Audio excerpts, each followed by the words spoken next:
Hi everyone, my name is Joreen Arigye. I'm a PhD candidate at the School of Engineering Education here at Purdue. I come from Uganda in East Africa, and this is my insider tip video about publishing your research. The first tip I can say is familiarize yourself with the different avenues for publication. For example, what journal articles, what journal avenues or conferences or book publishing avenues there in your field.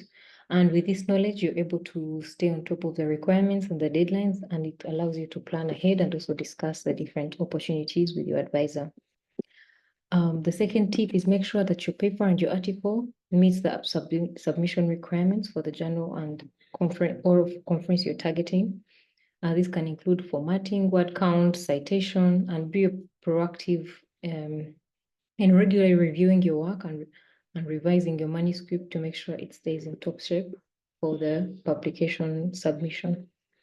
The third tip I can say is that when you receive feedback from the reviewers, it is important to discuss with your authoring team. One strategy that I personally use is creating a response table that has two columns, one for the reviewers' comments and the other for the responses to the comments that I'm going to be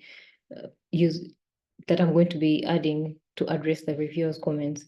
So this table consolidates all the feedback in a single document and making it easier to discuss and plan how to address each of the points, the review points with your team.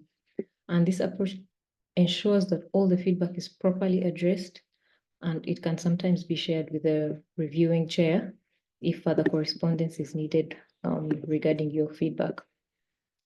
And the third tip I can say is a set periodic publishing goals, for example, in a semester or in a year or in 2 years.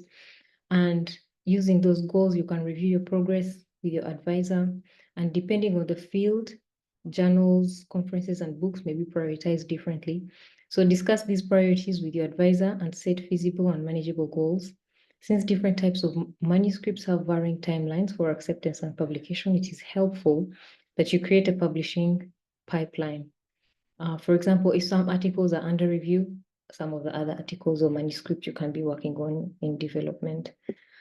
The final tip I can give you is don't forget to create your ORCID ID, publishing ID, so like an ORCID ID. This helps with uniquely identifying your scientific and scholarly contribution. I also recommend participating in the review process for other manuscripts, not just oral authoring as I've been talking about above.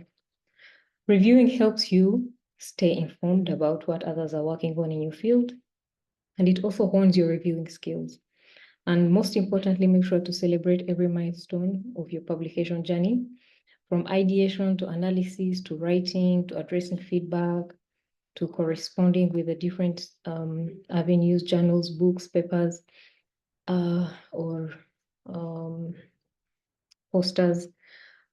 Make sure you celebrate every single step as you go until it's accepted and you presented. You've done a commendable job up to seeing through this process, and best of luck as you prepare to come to grad school. Thank you.